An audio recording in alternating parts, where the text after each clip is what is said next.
सभी देखने या सुनने वालों को आपके अपने एम्स जम्मू का सेहत भरा नमस्कार। आज हम सब लोग जानते हैं कि prevention is better than cure. A stitch in time saves nine. But फिर भी कई बार हम अपनी खुद की सेहत को नज़रअंदाज करते हैं, स्पेशली हेल्थ केयर वर्कर्स जो दूसरों की सेहत की सेवा के लिए कई बार इतने ज़्यादा उसके अंदर इन्वॉल्व हो जाते हैं कि वो अपनी सेहत को नज़रअंदाज करते हैं। उनको याद दिलाने के लिए कि उनका सेहतमंद होना भी उतना ही ज़रूरी है जितना अस्पताल में आए मरीजों का। इसके लिए आज हम अपने साथ हैं डॉक्टर राजीव जैन। डॉक्टर राजीव जैन एक बहुत लंबा कैरियर है, 30 इयर्स का। और सर ने इंडियन रेलवेज, जो वर्ल्ड की single organization having the maximum number of employees भी है, उसकी हेल्थ का और उसमें प्रिवेंशन को लेकर और अर्ली स्क्रीनिंग एंड डायग्नोसिस को लेकर सर ने बहुत काम किया है। और इसके अलावा सर ने वर्ल्ड हेल्थ ऑर्गेनाइजेशंस के साथ मिलकर कुछ पॉलिसीज भी बनाई हैं। तो मैं रिक्वेस्ट करता हूं डॉक्टर राजीव जैन को कि अपना इंट्रोडक्शन भी दें सबको और इस विषय में हम सबको थोड़ा और एनलाइटन करें sir. Thank you professor Saurabh. अ, जो विषय आपने बोला है उसके पहले मैं बता दूं कि हालांकि मैंने 37 साल भारतीय रेलवे में काम किया है, बट उससे पहले मैं एक चिकित्सा क्षेत्र का कार्यकर्ता हूँ और वो था और शायद रहूँगा भी जीवन पर्यंत। तो हम जब समाज में काम करते हैं तो जिस समाज में हम काम करते हैं उसमें क्या हो सकता है, अ, जो कि हमारे जो हेल्थ वर्कर्स हैं उनको कैसे सेफ रखा जाए, उसमें हम क्या कर सकते हैं और क्या करना चाहिए हमारे भारतीय संदर्भ में, वो सबसे ज़्यादा अहमियत रखता है। हो सकता है विश्व में या वेस्टर्न कंट्रीज में बहुत कुछ किया हो, वो हमें क्या करना चाहिए और क्या हम कर सकते हैं उस पे ज़्यादा ज़रूरत है। वैसे मैं ये भी कहना चाहूँगा कि आजकल मैं चेयर हूँ scientific committee on education and training in occupational health, जो कि international commission on occupational health का एक हिस्सा है। उसके अलावा मैं आजकल सीनियर एडवाइज़र हूँ वन हेल्थ और नेग्लेक्टेड ट्रॉपिकल डिजीज़ेज़ में, foundation for people centric health systems में। और इसके अलावा मैं आजकल प्रेसिडेंट भी हूँ association of occupational and environmental health, एक संस्था है उसका। इसके अलावा मैं आजकल डायरेक्टर एकेडमिक्स एंड रिसर्च भी हूँ एकेडमी ऑफ हॉस्पिटल एडमिनिस्ट्रेशन में। तो ये सारे कार्य करते हुए भी हमें महसूस होता है कि और हमारे काम करते रहने के दौरान जो हम रिस्क से सफ़र होते हैं और जिससे हमें बीमारियां और हमारी जीवन शैली या हमारा जीवन जीने की क्षमता कमज़ोर होती है, उस पे ध्यान देना आवश्यक है। तो उस बारे में चर्चा करेंगे। सर, जैसे आपने कहा कि हेल्थ केयर वर्कर्स जो है वो खुद अपनी हेल्थ का ध्यान रखें, कोशिश करें कि वो डिजीज़ ना हो। तो उसके लिए जितना मैं समझता हूँ सर कि हेल्थ केयर वर्कर्स फिज़िकल तरीके से, मेंटल तरीके से बहुत बार आपके वर्क प्लेसेस के ऊपर जो वायलेंस होती है या बहुत सारे अदर विषय हैं सर। ये क्या हम इसको सिंप्लीफाई करने के लिए कुछ ऐसे क्लासिफाई कर सकते हैं और उनकी पर्टिकुलर जैसे एक पर्सन है जिसको कोई लोअर बैक की प्रॉब्लम है या कोई निडल स्टिक इंजरी हुई है या वो, तो उसका फिर हम पर्टिकुलरली बात करें उस स्पेशलिटी से रिलेटेड कि हमें इसके लिए ये कदम उठाने चाहिए। बहुत ही रेलेवेंट प्रश्न उठाया और रेलेवेंट विषय भी है, क्योंकि जब तक हम सारे विषयों को कवर नहीं करेंगे समस्या का हल नहीं जान पाएंगे। तो हम बड़े काम को छोटे हिस्सों में बांटते हैं। तो विश्व स्वास्थ्य संगठन ने जो ऑक्यूपेशनल हैजार्ड्स है हमारे हेल्थ केयर सेक्टर में, उनको 9 ग्रुप्स में बांटा है। उनमें से जो मेजर ग्रुप्स है वो हैं, सबसे पहला occupational infections, occupational injuries, occupational radiation, stress, anxiety and violence at workplace. इसके अलावा केमिकल हैजर्ड्स, इसके अलावा अ, हमारे पास और भी रिस्क है, जैसे कि रिस्क है एनवायरमेंटल सस्टेनेबिलिटी का इशू। एनवायरनमेंट के अपने इनहेरेंट रिस्क हैं और भी कई रिस्क हैं जो कि हम आज डिस्कस करेंगे। इनमें लेकिन सबसे ज़रूरी ये है कि हम देखें अपने वातावरण में कि हमारे वातावरण में कौन सा रिस्क किस वजह से हो रहा है, क्योंकि हम जब ये जानेंगे तो हम उस सक्षम होंगे, हम अपने काम करने के इलाके में क्या हम कर सकते हैं जिससे कि ये रिस्क को मिनिमाइज करें या टोटली अवॉइड कर लें। तो फोकस ये है कि प्रिवेंट करें जो प्रिवेंट कर सकते हैं, और जो प्रिवेंट करने लायक है हमारे वातावरण में। ये नहीं कि कोई वेस्टर्न कंट्रीज में है, हमारे हम जहाँ काम कर रहे हैं वहां पर जो करने लायक है उस पे ध्यान दें, ना कि उस पे ध्यान दें जो किसी और ने किया है। सो सर, जैसा आपने कहा कि let's focus one at a time, हम अपने इंडिया की बात करते हैं, तो सर मैं आपसे अपने एम्स जम्मू की ही बात करना चाह रहा हूँ। तो एम्स जम्मू में सर हमारे पास स्टूडेंट्स हैं, एमबीबीएस के स्टूडेंट्स भी है, नर्सिंग के स्टूडेंट्स भी है, and since they are learning, और जितना मैं समझ पाता हूँ कि बहुत बार या तो अवेयरनेस नहीं होती है किसी चीज़ की कि it can lead to some disaster in the later years, और या फिर एक कैजुअल अप्रोच होती है किसी चीज़ को हैंडल करने के लिए। तो starting with that we are having very many young nursing officers and all our faculty is quite young, and और वी आर हैविंग स्टूडेंट्स जिनके साथ हम डील कर रहे हैं। तो सर आप एक बार हर विषय के बारे में, जैसे हम नीडल स्टिक इंजरी से ही शुरू करते हैं। जैसा कि हम सब जानते हैं कि अगर नीडल स्टिक इंजरी से हेपेटाइटिस बी या ऐसी प्रॉब्लम्स होती है, वो आगे जाके सिरोसिस या for that matter even cancer तक कॉज कर सकती हैं। तो सर कैसे एक-एक स्टेप सर अगर आप हमें बताएँ, या आपने एम्स जम्मू में ऑब्ज़र्व किया है सर कि यहाँ पे कौन-सी अच्छी चीज़ें हैं और कहाँ एरियाज़ में हम अभी और इम्प्रूव कर सकते हैं, या रिकरेंट हमें अपने स्टूडेंट्स को, अपने नर्सिंग ऑफिसर्स को और ये लेक्चर्स कंडक्ट करते रहने चाहिए ताकि उनको याद रहें, वो इसको कैजुअल अप्रोच में ना लें? वेल प्रोफेसर सौरभ, बहुत कुछ अ, विषय है जिन पे हम बातचीत कर सकते हैं, बट आपने बिल्कुल सही कहा कि विषय वो लें जो हमारे वातावरण में सबसे ज़्यादा अहमियत रखता है।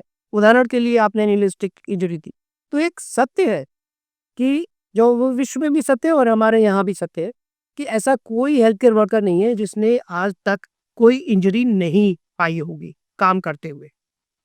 अब इंजरी पाना तो एक छोटी बात है, पर उससे ज़्यादा अहमियत ये है कि हम क्या एक्शन लेते हैं कि हमें आगे वो इंजरी ना हो। तो हम सबसे ज़्यादा ये देखें कि उस इंजरी के क्या कारण थे और अपने वातावरण में उस कारण को हटाएं। अब ये बहुत आसान है कहना कि इंजरी होती है, कुछ नहीं होता इससे, लेकिन एक सत्य है कि हेपेटाइटिस बी, हेपेटाइटिस सी और एचआईवी, ये 3 इन्फेक्शन हैं जो हेल्थ केयर वर्कर्स में आम जनता के मुकाबले काफ़ी ज़्यादा रूप में पाया जाता है। आप सोच सकते हैं कि हेल्थ केयर वर्कर्स में 5% से ज़्यादा हेल्थ केयर वर्कर्स को हेपेटाइटिस सी का इन्फेक्शन होता है। क्यों होता है? क्योंकि हम ब्लड को हैंडल करते हैं, और छोटा सा स्किन में इरोजन, कोई भी ओपनिंग हेपेटाइटिस सी वायरस, जो कि बहुत छोटा वायरस है, ब्लड में जाने के लिए रास्ता पहुंचाता है। और ये इतना खतरनाक है कि 20, 25, 30 साल के बाद ये केवल सिरोसिस ही नहीं, कैंसर लिवर में कन्वर्ट हो जाता है। बट उससे अच्छी बात है कि आजकल हमारे पास इसको ट्रीट करने का, क्योर करने का ड्रग्स अवेलेबल है, जो कि ओरल ड्रग्स है। बट इससे भी अच्छी बात यह है कि हम ऐसा स्टेप्स ले सकते हैं जिससे कि हमको ये इंजरीज ना हो, जिससे कि ये वायरस हमारे शरीर में जाए। क्या हो सकता है? हम ऐसे कार्य करें जिससे कि कोई नीडल स्टिक इंजरी हो ही ना। वो कैसे कर सकते हैं?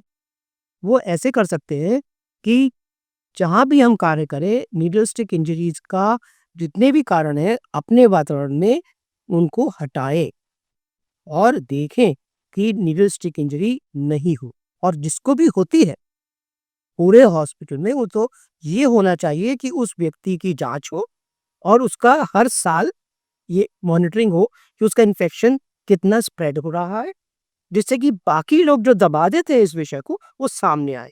एक बार आप महसूस करें कि नीडल स्ट्रिप इंजरी को सामने लाना, उसकी जांच करना और उस पे एक्शन लेना, उससे क्या होगा, एक कल्चर बनता है प्रिवेंशन का। और वो प्रिवेंशन का कल्चर, और जो भी हमारे रिस्क है, ऑक्यूपेशनल हैजर्ड्स है हमारे वातावरण में, उसके उस पे एक्शन लेने के लिए भी बहुत हेल्पफुल होता है। तो एक कल्चरल शिफ्ट की आवश्यकता होती है और मुझे ये देख के बहुत खुशी है कि एम्स जम्मू ने बहुत सारे स्टेप्स ऑलरेडी ले लिए हैं जिसमें कि प्रिवेंशन पे फोकस किया गया है। जैसे कि एनवायरमेंटल हैजर्ड का ले लीजिए, काफ़ी इस्तेमाल किया गया है एम्बिएंट लाइट का। तो नॉइज़ पोल्यूशन और क्लाइमेट हीट और कोल्ड का जो वेरिएशन होता है उससे प्रिवेंशन का स्टेप्स है। फॉल, स्लिप्स एंड ट्रिप्स के लिए भी बहुत सारे स्टेप्स लिए गए हैं बाय डिज़ाइन, जो कि बहुत ही अ, मुझे लगता है कि बहुत आवश्यक है कि फॉल्स ट्रिप्स और ट्रिप्स ना हो। अगर हो तो उसको हैंडल करने के लिए सुविधाएं हैं और एक कॉन्फिडेंस हो सारे कर्मचारियों में कि अगर कुछ होता है तो हम उसको सामने लाएं, उसको दबाएं नहीं। अगर कोई किसी का वायलेंस होता है तो उसको भी सामने लाएं, जांच करें और देखें कि आगे ना हो। अगर किसी अ, हमारे स्वास्थ्य क्षेत्र में किसी को डिप्रेशन है, एंजाइटी है और कुछ भी वरीज है तो हम कुछ एक्शन लें और साथ मिलके एक्शन लें जिससे कि इन चीज़ों से बचा जा सके। क्योंकि ये सत्य है कि आम जनता से suicidal tendency, depression, anxiety health care workers में कहीं कहीं ज़्यादा है और हम इस सब को प्रिवेंट कर सकते हैं। और अगर हम कर सकते हैं और हम महसूस करते हैं कि हम कर सकते हैं तो हमें उसके लिए कार्य करना होगा। वो कल नहीं, आज करना होगा। सर, जैसा अभी आपने लास्ट में कहा, मेंटल हेल्थ एक बहुत इम्पोर्टेंट विषय है बात करने के लिए। नाउ इट इज़ तो बहुत ही ज़्यादा आवश्यक हो गया है, चाहे वो डिजिटल रिवॉल्यूशन के कारण हुआ हो या लॉन्ग वर्किंग आवर्स हैं, बहुत स्ट्रेसफुल है, बहुत डिमांडिंग प्रोफेशन है, specially when you are working और स्टडिंग इन आईएनआईज, तो it becomes more demanding rather. तो इसमें आप स्टूडेंट्स के लिए या हमारे स्टाफ के लिए या नर्सिंग ऑफिसर्स के लिए क्या कहना चाहेंगे कि अब वो अपने मेंटल स्ट्रेंथ के लिए, उसको और बढ़ाने के लिए या इसको वो करने के लिए कैसे वो, एक या दो तीन पॉइंट सर आप उन्हें बताएं कि कैसे वो इसको इम्प्रूव कर सकते हैं ताकि वो मेंटली और स्ट्रांग बने और अपने बर्नआउट ना हो सर। बहुत ही इम्पोर्टेंट विषय लिया है और आजकल इस विषय की बहुत आवश्यकता है क्योंकि हमारा समय कार्यक्षेत्र का बहुत ही लिमिटेड है और हमें बहुत सारे कार्य करने हैं। अपना हमारी पर्सनल लाइफ के भी और हमारी जो वर्किंग लाइफ है, दोनों को देखना है और दोनों में ही एरिया में चैलेंजेस बहुत बढ़ सकते हैं कई कारणों से हैं। क्योंकि एक आप ये भी सच समझ सकते हैं कि चैलेंजेस बढ़ गए हैं बिकॉज ऑफ मल्टीपल फैक्टर्स और जिंदगी को चलाने के साधन सीमित होते रहे। तो एंजाइटी, डिप्रेशन और डिस्कम्फर्ट ये एक जुड़ के बहुत बड़ा बन जाता है और जिससे कि health care workers suicidal tendencies की तरफ भी जाते हैं। और उसके अलावा हमारी लॉन्ग ड्यूटी आवर्स है, एक्सपेक्टेशन बहुत ज़्यादा है समाज की और ड्यूटी आवर्स ऐसे हैं जो कि बहुत इनकन्वीनियंट भी हैं। शिफ्ट वर्क है, शिफ्ट वर्क के अपने चैलेंजेस हैं। इन सबको देखते हुए हमको ये देखना चाहिए कि वातावरण में हम अपने को बर्नआउट से पहले ही उस वातावरण से हटे और दूसरी जगह कार्य करें। तीसरा, एक रिक्रिएशनल फैसिलिटीज का प्रयोग करें जो हमारे मानसिक स्वास्थ्य के लिए बहुत आवश्यक है। अगर आप उसके लिए समय नहीं निकालते तो आपकी एफिशिएंसी कम हो जाती है।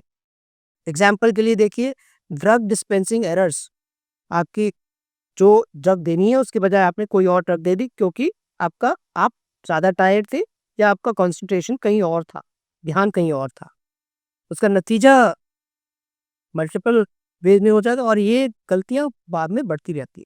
तो अगर शुरू में इस बात को ध्यान दें कि ये हम फ्रेश हों जब वर्क पे आएँ, रेस्टेड हों और जब हम टायर्ड हो जाएँ तो हम रिक्रिएशनल फैसिलिटीज़ का यूज़ करें, प्रॉपर रेस्ट का यूज़ करें और फिर ड्यूटी पे आएँ। और इसके लिए जो हेल्थ वर्कर है और मैनेजमेंट दोनों मिल के कार्य करें। इसके लिए ऐसे प्लेटफ़ॉर्म बनाना आवश्यक है, जिस पे हम बातचीत करें और सॉल्यूशन निकालें अपने कार्यस्थल पे बेटर वर्किंग एनवायरनमेंट।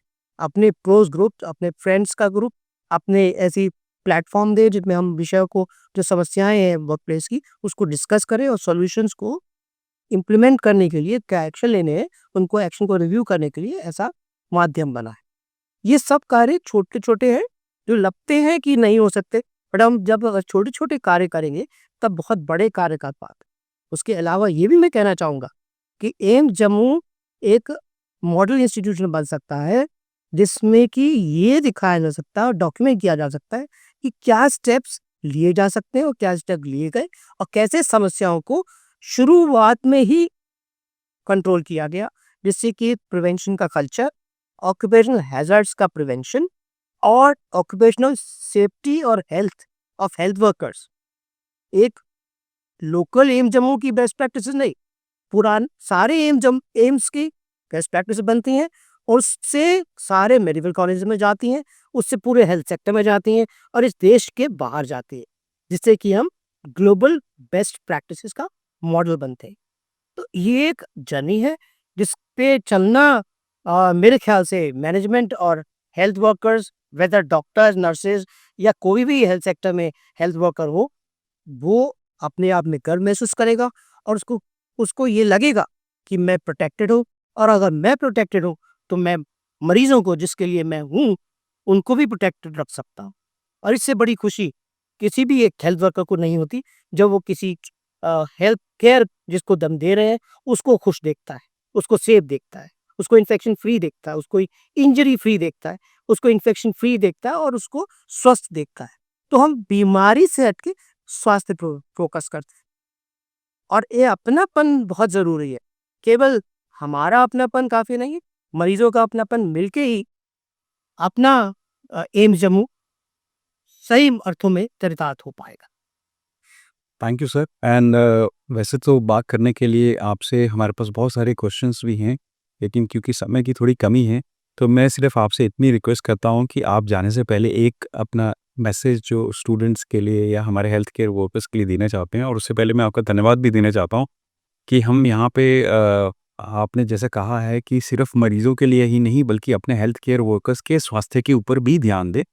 और ये ज़रूर हम लोग सर ध्यान में रखेंगे। और सर आपके की वर्ड्स जो हैं वो जनता के लिए sir. Thank you. I feel सबसे बड़ा जो सिंगल मैसेज मैं देना चाहूँगा, वो है safety first, safety first, our safety first to keep patients safe and occupational hazards are preventable. One should take steps for prevention rather than focusing on managing the hazard later. Thank you so much. Thank you everyone.